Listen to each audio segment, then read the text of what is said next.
Jane Velez Mitchell, Jane Unchained, breaking news. There is a crisis in the Point Reyes National Seashore, which is about 50 miles northwest of San Francisco.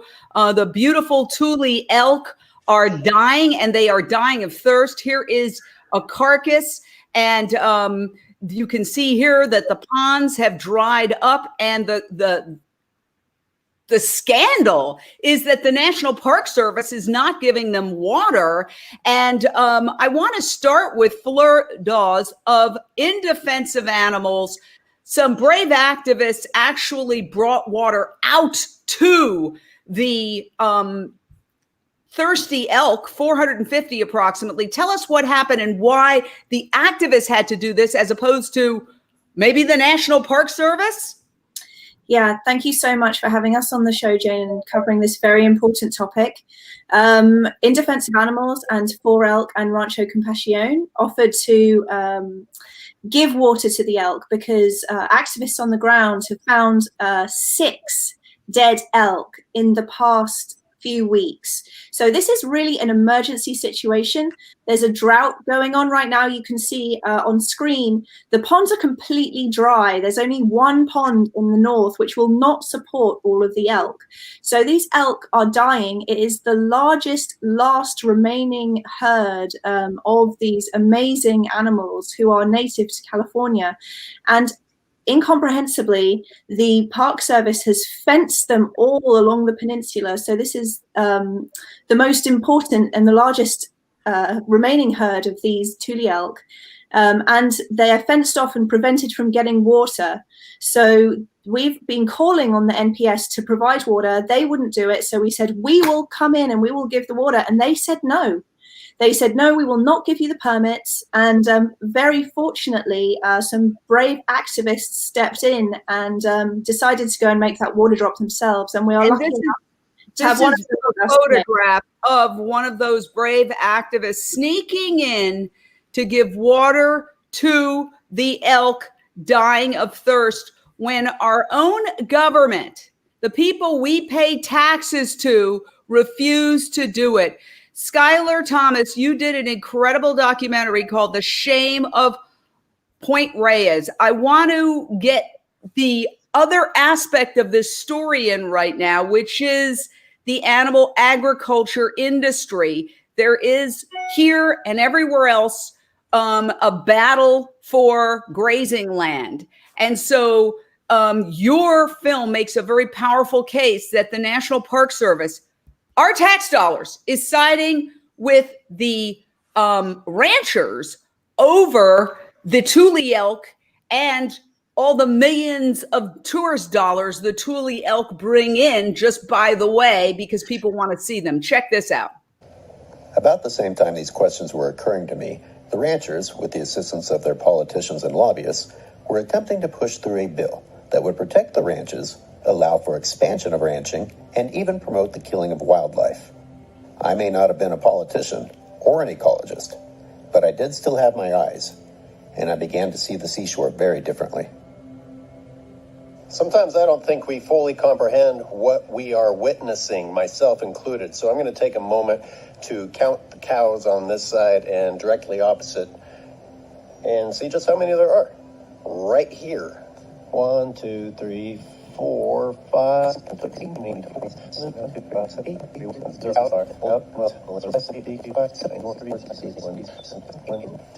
84 on the side. 4, 14, did I count you? You are so chill. If you look behind me, you can see a few more of the elk over here in the Drake's Beach area. This handful of elk are such a problem that they need to be killed, even though the tourists stop and love to take pictures of them. Where are you visiting from? We're visiting from Georgia. All right. And what attracted you to Point Reyes National Seashore? We love nature.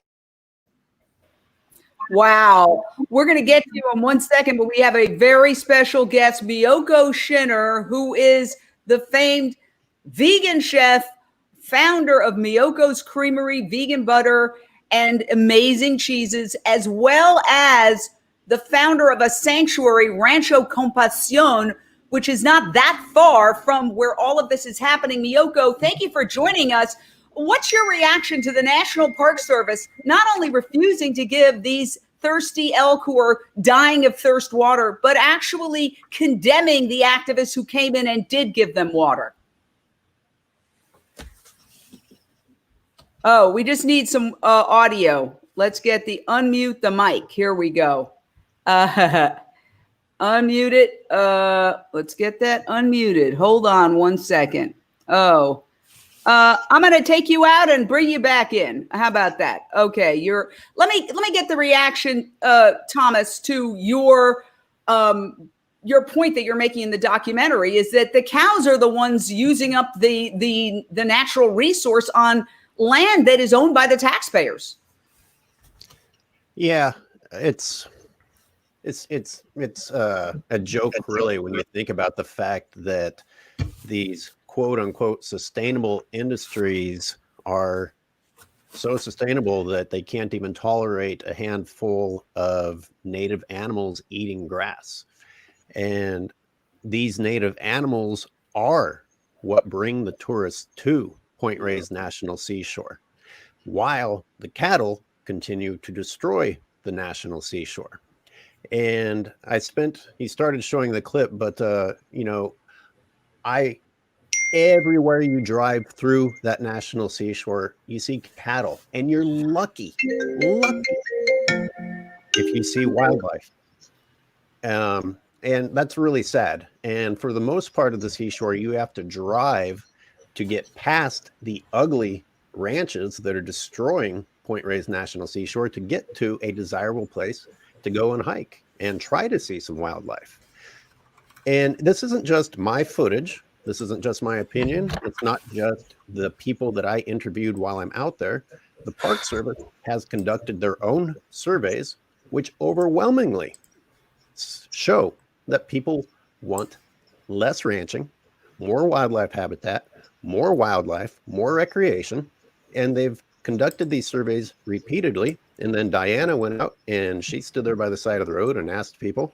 And it's just overwhelming across the board. The taxpayers, the community, are saying what they want, which, by the way, matches what the legislation says the intent of the park was. And despite all of that, the only desires that are being heeded are that of a private industry that is inside of our national park. So, Diana,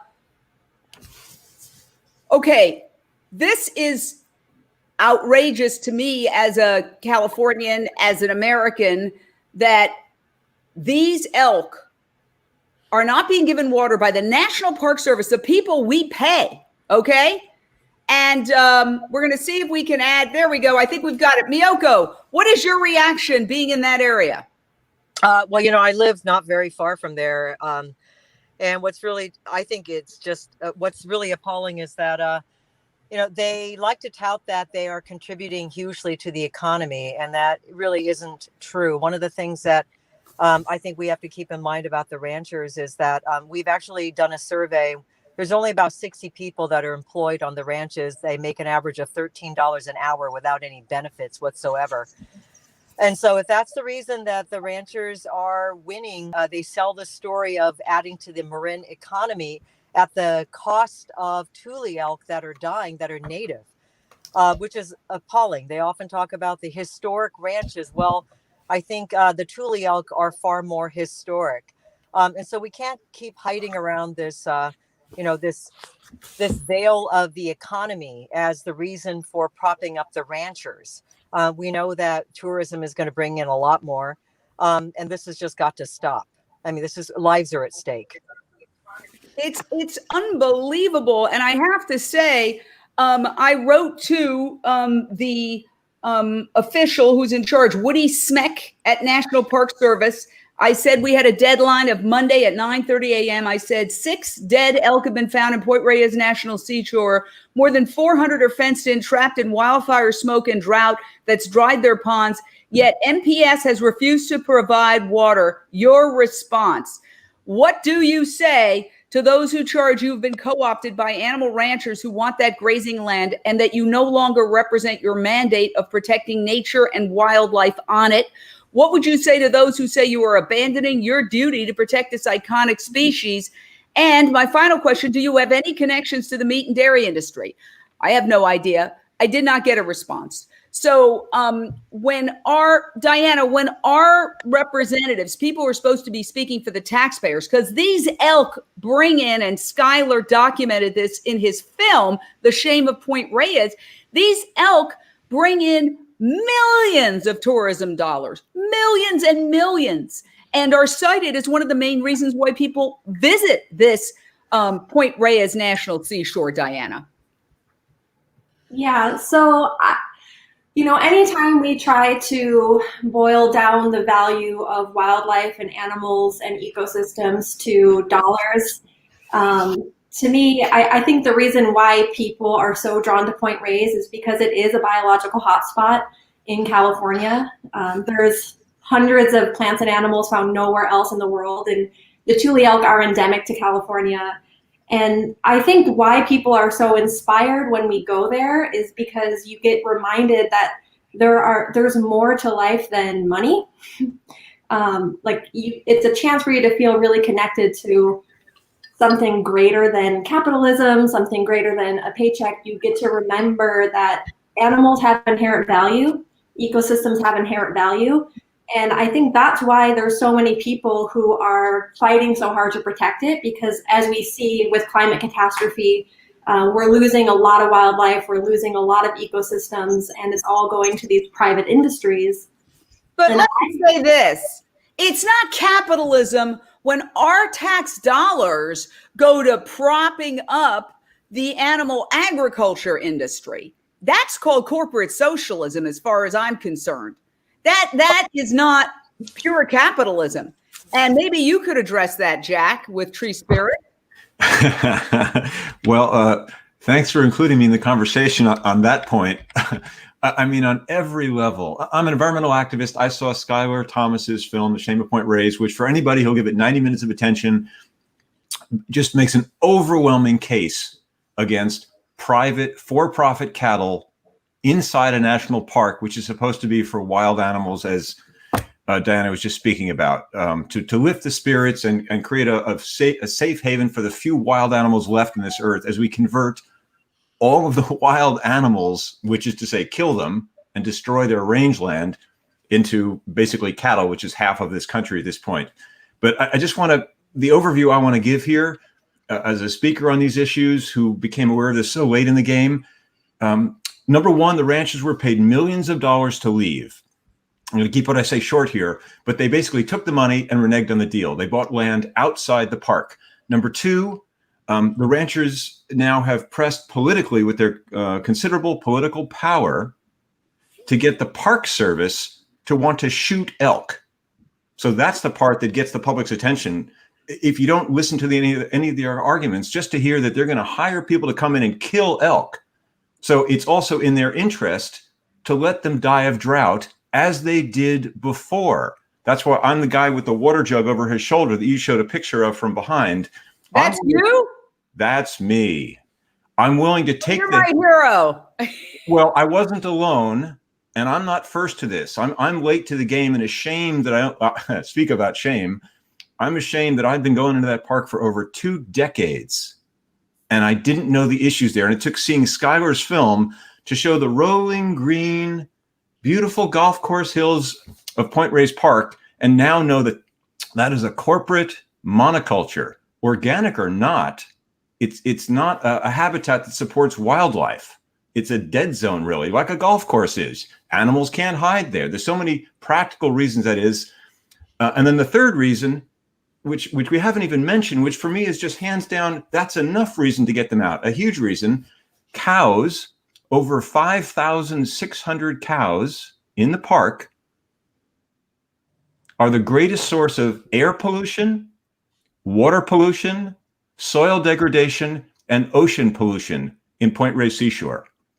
They have no business being there on economic reasons, wildlife reasons, pollution reasons, it's just insane. The more you learn, again, watch Skylar's film for a 90-minute rundown of everything, and you just tear your head out. That's why I got involved. That's why I'm willing to put my name out there. One of the few willing to take whatever legal heat might come, because I just think we're so on the side of right if we get the facts out. Well, I want to go back to Miyoko. Yeah, take it, Miyoko. We're going to be paying more taxpayer dollars now to support the ranchers. They just announced an initiative. Apparently in Marin County, agriculture is the single biggest contributor to climate change. And so what they decided is that out in West Marin, we're going to be paying millions of taxpayer dollars to them to help them regenerate their soil. They have adopted a zero carbon emission program. The farmers have, the ranchers have. And so basically what we're going to be doing is using more taxpayer dollars to clean up the mess that they've created. What I want to ask them is, why are we now paying you millions of dollars? We just paid Strauss $1 million to put in some sort of methane digester. And we're going to be doing that with all of the other ranchers too. If they didn't make the mess, we wouldn't have to clean up the mess. And so it's not just the millions that we already spent buying their properties. And then we're actually going to be spending more money to clean up the mess in the name of conservation, in the name of environmental activism. So this is total greenwashing. Yeah. One of the things that I find ironic is that a lot of people might be very upset about this. Oh my gosh, they're basically starving out of thirst, these elk. Okay. They don't want to.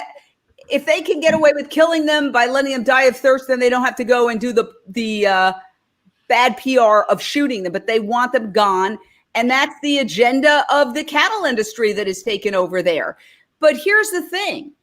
The cattle industry would not exist without the consumers. So anybody who finds this upsetting, and this is happening all over the world.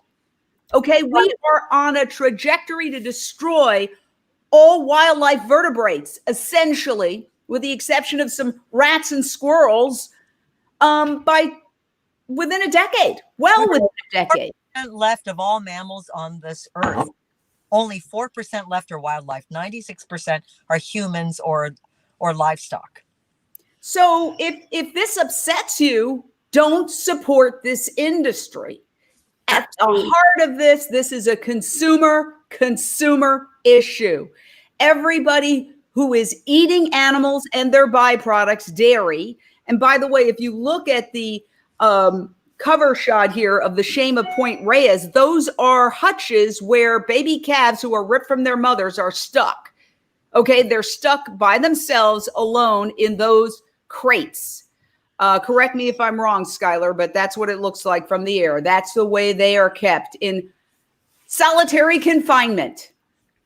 Yep. Okay, so if you're upset about the National Park Service siding with the ranchers against your interest and your ability to experience nature at a park that you pay for, that generates millions of dollars and millions of tourists who come there not to see the cattle ranching, who come there to see the elk, then what is the call? I want to start with Miyoko and then go around. What is the call? Like, we can call Woody Smeck, and we have put his number in the intro. You can give him a call and tell him how you feel, because he's supposed to work for us, not for the cattle industry. But what should people do, Miyoko? We'll start with you.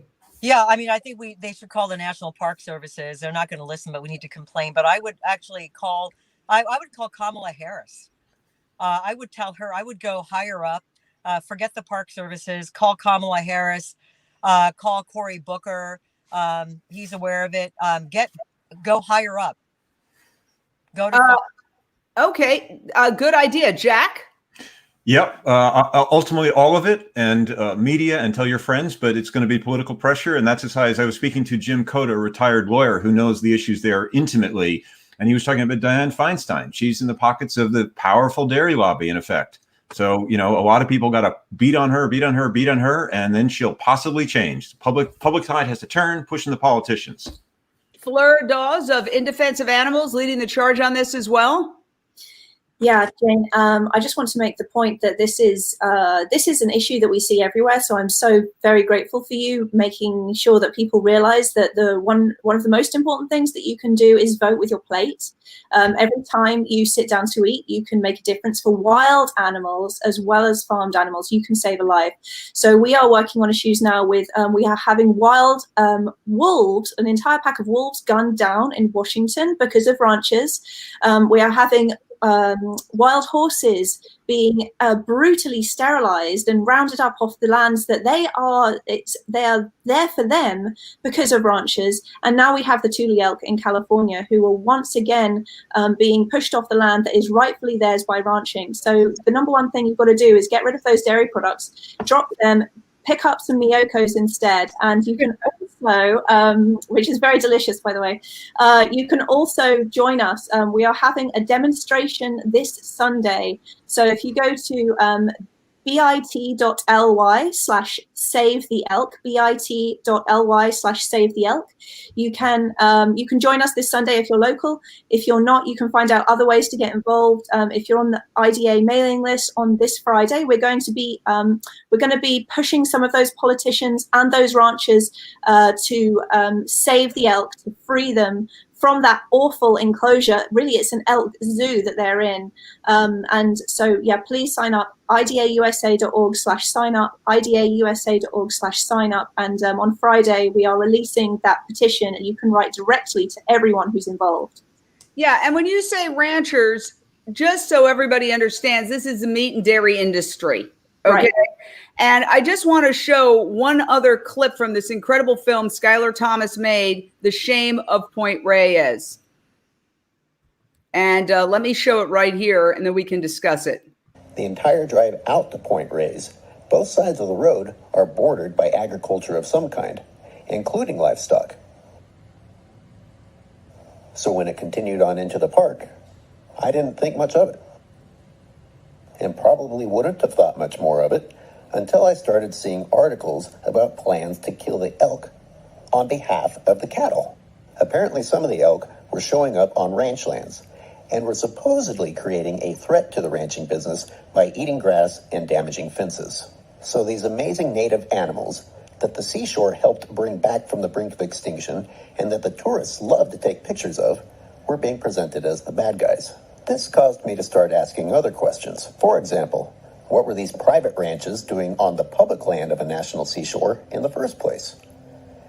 Well, I walked into a big cow patty asking that question. Well, you just hit it, Skylar. I mean, why are they? Is there any way to get them off? Well, what I'd like to do is warn people about the propaganda arguments that you'll run into. We inspire people to take action on this, and then but in the process of taking action, they're going to hear counter arguments, which I had to debunk in the process of making the film to make sure that I actually understood what the truth was. And, you know, I'm going to touch on some things that Miyoko said. One of these terms that gets thrown around that dazzles people is family or organic, local, you know, historic, traditional. And those come right after the supposed argument of economics. Now, the congressional testimony is online, and I put it on my website too, that shows that during the creation of the park, the exact same arguments were being used then as now, that creating the park was going to destroy the dairy industry and crush Marin's economics. The exact opposite happened. Family. Which family? Who do you see? Parents and children walking around out there with their little pails of milk? No. Who are they paying their family members this $13 an hour that Miyoko's mentioning? This is exploitation. The people bought more land elsewhere and are keeping these ranches out there for tax benefits while maintaining this image that for some reason continues to emotionally influence us, that local, organic, and family is an acceptable excuse to destroy the entire planet, including this last tiny strip of peninsula that we have, even though almost all of California is agricultural. And yet, not only that, but if you talk about the meat and dairy industry and take it to the end point, which is the slaughterhouse, slaughterhouse workers, and this is one of them, are dying of COVID, and tens of thousands of them are getting COVID and infecting their communities. Slaughterhouses are one of the key hotspots of the coronavirus. So people are dying in order to produce this product that, you're right, hides behind a family image when it's generally huge corporations. I think there's something like 6 ginormous corporations that control the meat industry. One is a Chinese conglomerate. Smithfield was bought by the Chinese, and JBS is a Brazilian conglomerate. It has to be done on a massive polluting scale in order to feed 350 million Americans. That's how it works. So the fantasy of, well, it's small, local, organic, happy cows, all of which is, what's the word? Nonsense. That's not enough scalable to feed this many people that eat meat. So yes, absolutely push on the consumers, educate them, know the consequences of their actions, which still today outside the vegan world, most people don't know. And I get in a lot of trouble in the vegan world for saying eat less meat as opposed to eat none of it. But I know for some people, again, if we're speaking to some people who are meat eaters somehow watching this, I wish they were, even if you, as I say, cut your consumption of meat and dairy instead of 2 to 3 times per day, which is how I was raised and did for 50 years. I'm now 60. If you cut that to 2 or 3 times per week, don't have to give it up 100% completely to start. Well, let me say this. We can debate that. Yeah, we can debate that till the cows come home, which I don't know if it's a speciesist phrase or not. But Miyoko, I want to get to you in terms of the clock is ticking. We are running out of time to make this transition. I mean, half of California feels like it's on fire. The heat and all of this, the global warming as a result of the destruction of habitat, which the trees absorb carbon, which makes the air cooler. Animal agriculture is accelerating climate change, and parts of the West Coast are becoming almost unlivable, hitting 130 degrees. What would you say? And I understand your point, Jack, but I'm just going to throw Miyoko in for another perspective. Sure. I mean, we are running out of time, but the writing is on the wall for the industry. The industry is coming down. There was a think tank called Rethink X that does a lot of predictions about the future, especially around technology. And they actually put out a white paper last year saying that animal agriculture would be over in about 10 to 15 years, simply because of pure economics. You know, Dean Foods, Dean Foods, and what's the other one? I can't remember right. I'm blanking right now. 2 large dairy conglomerates filed bankruptcy last year. I actually have had 2 dairy companies reach out to me interested in acquisitions, saying that they're trying to go more plant-based because they see that as being the future. And so, you know, the writing is on the wall. I think companies, the smarter ones, are all realizing, whether it's a meat company like Tyson or Maple Leaf in Canada, they're all seeing the writing on the wall, and they're making huge investments in plant-based because they have to gamble. They're seeing their whole industry collapsing onto itself. And so they're now hedging the bets, and they're investing in the plant-based sector because they now see the economics are shifting in our favor. So, you know, the fact of the matter is, I truly believe that if activists did nothing at all, the sheer economics of meat and dairy will cause its own demise within the next 10 to 15 years. And we've got a very bright future. We just have to keep moving. Activists should stop being activists. I'm just saying, I really do believe that the writing is on the wall. If you just look at the research, the market research, and see what's happening in meat and dairy, and see what's happening in plant-based, if you just extend this the next 10 to 15 years, especially with the advancements that are happening right now in precision fermentation, cellular agriculture, fungus, fungal meats, etc., it is absolutely inevitable. We do have a bright future. I really believe in it. And I'm also seeing on my drive up to Miyoko's in Petaluma, there are 3 dairies now that are for sale on the road that I travel. So they are beginning. Wow. They're struggling. So, and Miyoko, I want to take this opportunity. I know that you work with the Ranchers Advocacy Program to help ranchers transition out of dairy. And we'd like to invite you to be part of the summit, which you are one of the sponsors of, on November 21st, where we're going to be discussing all of this in depth. We'd love to have you be a participant and a leader in that summit. yes, thank you. Yeah, I think I am. Or I think fantastic. Yes. So let's get Diana. This is such a great conversation. I'm trying to be fair to everybody to give everybody a chance to speak. I think you got a little cheated, Diana. Weigh in, please, on the big picture here. Yeah, I mean, I think bringing it back to Point Reyes and activists bringing in water, you know, I used to be a I volunteered at the park for several years doing wildlife restoration, and that's how I heard about the park killing elk. And I was actually awarded in 2018 Volunteer of the Year for my efforts in restoration wildlife. And when I heard that the park was planning to kill the Tule elk, I actually couldn't believe it, because I didn't know that the national park was working basically hand in hand with the ranchers. And so I learned very quickly, and when I started speaking out about saving the elk, the National Park Service banned me from volunteering. So that's just like one in which the National Park Service has really tried to silence people who are speaking out. And I really believe that the National Park Service is not, in Point Reyes, does not really have the wildlife's best interests in hand. And I mean, that's proven with the science, it's proven with the environmental impact statement, it's proven with their plan. They're renewing their general land management plan, and their preferred plan expands ranching and kills the free roaming herds.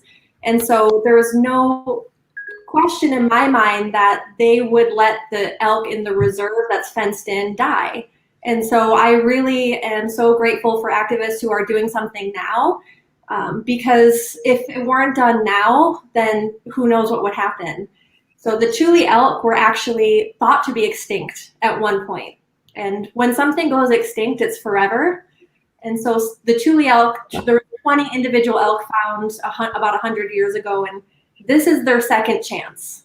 Like, how often do we get a second chance with anything? So I say push forward with everything possible to save these animals. This is their second chance, and if we don't step up right now to help them, their future is pretty grim. And if they can't be saved in a national park with theoretically some of the most protected lands on the planet, where are they going to be safe? So I think they're trying to destroy the Miyoko wetlands here, the last coastal wetlands in Los Angeles. There is a plan to bulldoze the entire thing, and they're calling it a restoration. And Jane Unchained is involved in trying to stop that. They've destroyed 95% of it. 5%, just this tiny little sliver remains of 640 acres, and they want to bulldoze that whole thing. And they're calling it a restoration. Just like they call these farms that, again, you don't see children and mothers with little milk pails walking around a family farm and try to hide behind that. People have to start thinking critically because of this, okay? A big chunk of California is on fire right now. People are literally being pulled out by helicopters. There's a record heat wave. The sixth mass extinction is well underway, Jack, and we're reaching a point of no return.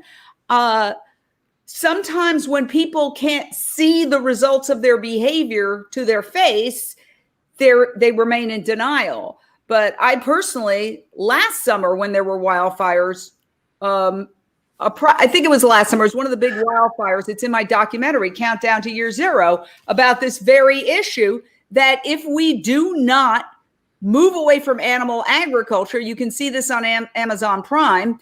If we do not move away from animal agriculture, we're going to have virtually no wildlife vertebrates left by 2026.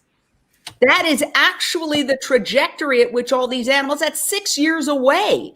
You can watch this documentary and see the proof of it. So now that we have these extraordinary wildfires, do you think, Jack, that people might wake up out of their denial? If we don't wake up in the next year or two, we're going to go to sleep for a very long time, us humans. You know, like George Carlin did a hilarious routine about something horrible, which is save the planet, save the bees, save the trees, save the whales, save the snails. What are these yuppie sea suckers talking about? The earth is going to shake us humans off its back like a bad case of fleas. But that's really not what we have to do. We still have time here, barely. And just the other point, I was going to wait till the end, but it's coming up now, which is the big overview, which is currently we have an administration that's anti-environmentalist and anti-science and in effect pro global warming. So that has to go. And I'm a Bernie fan, like a lot of people who would be farther left and more pro-environmental, but I'll choose the candidate who's sane and who could be pushed further to the left, who plays the game at least, who works with, well, Senator Kamala Harris and her dear friend Cory Booker, the first vegan senator. So this is the most important election of my lifetime. I'm 60 years old, and this far outweighs what happened in 1968 and 72 and the tumultuous years of the Vietnam era. This is a huge election, not just for politics, but for the environment.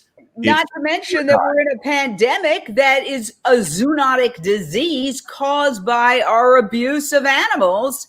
It jumped from animals to humans, and it was first spotted at a slaughterhouse, a live market in China, as was SARS in another province. And now there's a pig virus in China that has jumped from pigs to humans reportedly. The question is, will it jump from human to human? In which case we could have another even more deadly pandemic. So, and the Nipah virus from pigs, from bats to pigs to humans. And that was a 40% mortality rate, not the 2 or 1% mortality rate of the current virus. Now, Jack, you brought up, the Vietnam War, and remember the book, The Best and the Brightest, which of course was a sarcastic title. This is what The Best and the Brightest brought us. And yet we have a similar situation with The Best and the Brightest, whether it's the New York Times or MSNBC or any of the supposedly, if not liberal, but progressive, environmentally correct media, refusing to look at the role of animal agriculture in climate change. Ultimately, I say it's not just about intelligence. I mean, Gescheidt is my last name. In German, that means smart. And I like to joke, Jack means not in German, which it doesn't. But it's not about intelligence. We're plenty intelligent. We are the most theoretically, in some ways, intelligent species on the planet.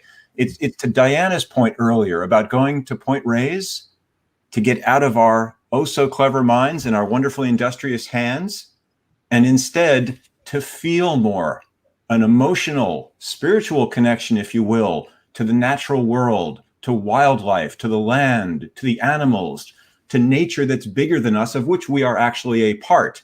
If we don't feel and convert from just intelligence to what I would say is wisdom, it doesn't matter how smart we are. We can create nuclear weapons, but those are weapons of destruction, killing each other rather than being stewards of this earth. That's what's going to save us all.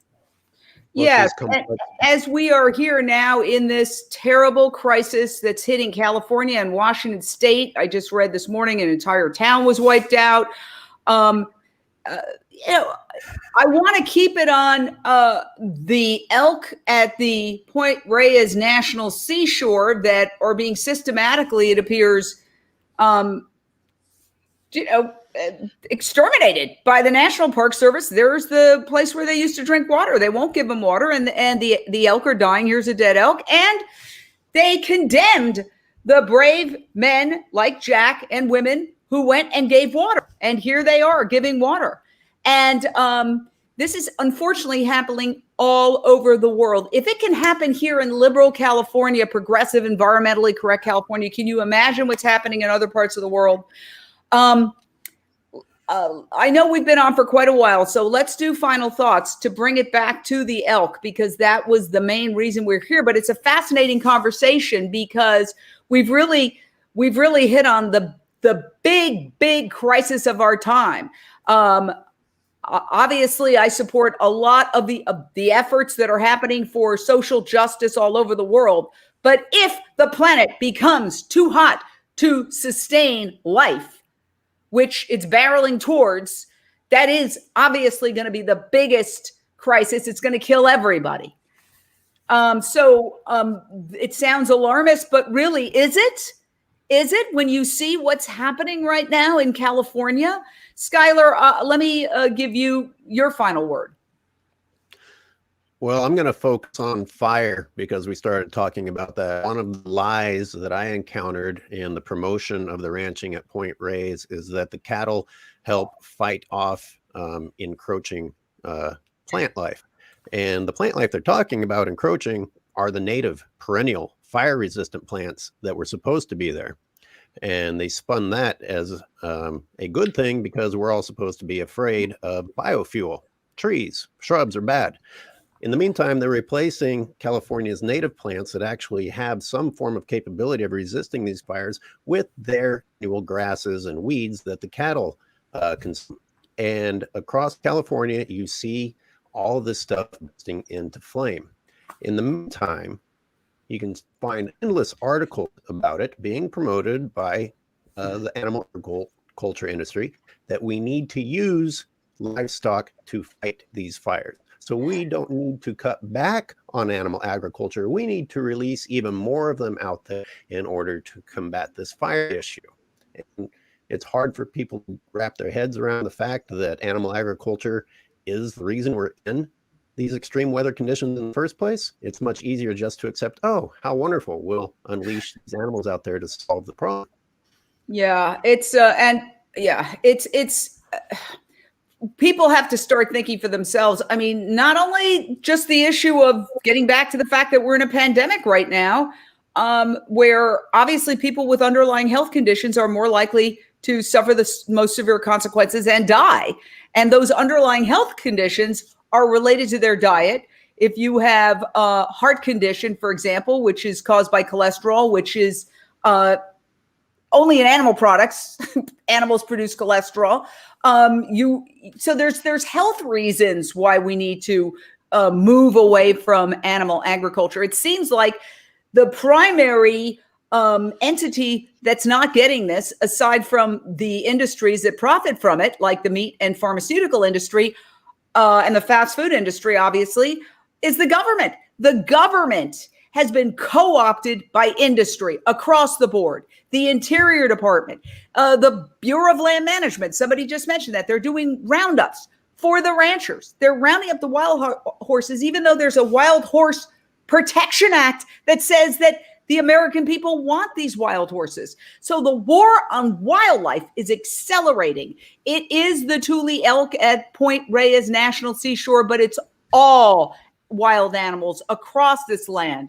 So thank you for your final point. It's such an important conversation. It's really almost hard to wrap it up, but let me give Diana a chance to weigh in again. Yeah, I was just kind of thinking, for final thoughts, I always try to leave with what kind of world am I trying to be in? And my individual choices, my individual choices are because that's the world I want to live in. I'm vegan because I want to live in a world where animals can roam free and are not endlessly tortured for human exploitation and profit. I try to have no plastic because plastic is just like the next awful problem. But my individual choices are not going to really, if everybody went vegan, sure, maybe there'd be some massive change, but until that happens, I need to work on systemic change. And for me, this is my systemic change. One of the many things I'm trying to do for systemic change is get a national park to actually fulfill its role. So yeah, my individual choices are because that's the world I want to live in. But there's still a responsibility to create that world through systemic change and looking at, the uprisings and systemic racism, and everything is interconnected. So this is one small piece of a really large puzzle, and it's been a really great conversation. And I want to say thank you. And you really brought it home full circle. And I appreciate that, Diana. Fleur, a lot of times I find good ideas come out of these live interviews because it kind of focuses the mind. And we've had several major things that have come out, including my conversation with Dr. Rao, which he ended up writing a white paper that shows that animal agriculture is a leading cause of greenhouse gases. You can look at it at climatehealers.org. He makes a very compelling case. He's willing to debate anybody, anytime, and he has numerous citations that the United Nations FAO, Food and Agriculture Organization, has systematically underestimated the impact of methane because it's operating at the behest of animal agriculture. So the same thing is happening in international organizations that's happening in our government, is that everybody's been co-opted by industry. And so they're not speaking for the people, they're speaking for industry. And industry right now is killing us and threatening the planet. And it's a spiral. But I like what Miyoko said about going straight to Kamala Harris, this and Dianne Feinstein. I think maybe we should put something together, a letter that lets them know that the people of California are not happy about what the National Park Service is doing, and they better damn well give water to the elk. Do you like that idea, Fleur? I love that idea, Jane. And as always, I'm very grateful to work with you on these projects, and also all of the other amazing activists who are speaking up for the elk. And I promise that in our alert that's going to be published on Friday, we will empower everyone who's watching this to get a chance to write to Cory Booker, to write to Feinstein, to write to Huffman, to write to all of the representatives who actually may be able to make a difference in this case. So please do go to idausa.org/sign up, idausa.org/sign up. And on Friday, you will get your chance to directly speak to people who can make a difference for these elk. And it really is urgent. We have, this record heat wave. There's, it's been over 100 degrees for the last few days here, and it just kills me about those elk who are without water on the most part, thanks to Jack and the dozen or so other activists who bravely risked arrest to go up there and deliver that water. And they do have a trough there now, but we just don't know for how long, because I wouldn't put it past the National Park Service, who are actively denying water to the Tule Elk, to actually get rid of that trough if they find it. So please do get involved. You can also join us if you're local. Go to bit.ly/save the elk, bit.ly/save the elk. Free the elk. Free the elk, bit.ly/free the elk. Thank you very much, Diana. And you can get involved in our action on this Sunday. So thank you so much. We will put all that up on. We will put all of this up on the Facebook pages so everybody can see it. I want to thank everybody. It was a very big panel, so I don't know if everybody got the chance to say everything they wanted to say. I was trying to give everybody sort of equal time, but who knows? Jack, yes. Thanks. Just one more thing. Edward Abbey, the environmentalist who inspired me when I was younger, said, "Passion without action is the ruination of the soul." So get involved, folks. And if you're in the Bay Area, as Fleur was just speaking, come out on Sunday to our action and meet a community of fellow environmentalists. You'll escape the heat and the smoke. It'll be COVID safe, physically distanced, and you can make a difference here, right here in our backyard, the only national park in the Bay Area. And it also connects directly to the much larger regional, national, and global issues about climate change and cattle. It's all woven together here. So please join us. And I want to say one last thing. I feel that the technology industry really is a leader, a thought leader, an action leader, a policy leader in this country. This is happening 50 miles northwest, approximately, of San Francisco. We need to let those technology leaders who have tremendous clout know about this, because I have to believe that they would see how idiotic and how cruel and tragic this is. And they could stop this. What is that? What is that, Jack? This is, well, thanks to electronics, we get to see these things. So this is a variation. Only you can save the wild elk of Point Reyes National Seashore. I call this my dystopian Orwellian electronic funhouse mirror. Well, it's very creative. If anybody has any connections to some of the big either think tanks or technology companies up there, I assure you, with their money and their clout, they could make sure that the elk have all the water they need instantly, probably with one phone call. So that's another avenue to pursue. We live in a society where money talks. And unfortunately, we have to accept life on life's terms. The one industry that could probably challenge the animal agriculture industry in that neck of the woods is technology. So anybody who has a connection there to a compassionate technology leader, reach out, tweet them and get in touch with them, because that could make the difference. Thank you all so much. We will put all the links that were referred to on the intro, and please get involved. And if any animals are threatened in your neighborhood, as they are in mine, the Bayona wetlands, which they want to destroy, get involved.